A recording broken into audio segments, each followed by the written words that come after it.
වරක් මීයන් බොහෝමයක් සිටි නිවසක හාමුදුරු කෙනෙක් ජීවත් වුණා. මේ මීයන් හාමුදුරුවන්ගේ සේසතම විනාශ කළා.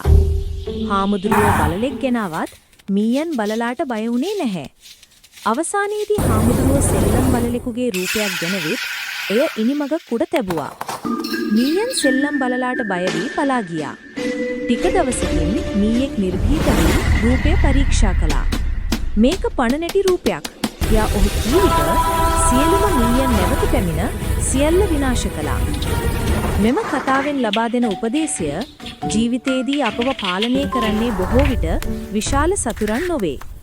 අපේ කාලය, ශක්තිය සහ අවධානය සොරකම් කරන කුඩා පණ නැති දේ, සුළු කරදර, නිෂ්ඵල වැඩ, කුඩා බියයයි. ඔබේ ජීවිතයේ කුඩා දේ වලින් පාලනය වීමට ඉඩ නොදී ඒවායේ සැබෑ ස්වභාවය අවබෝධ කරගෙන ඉදිරියට යන්න.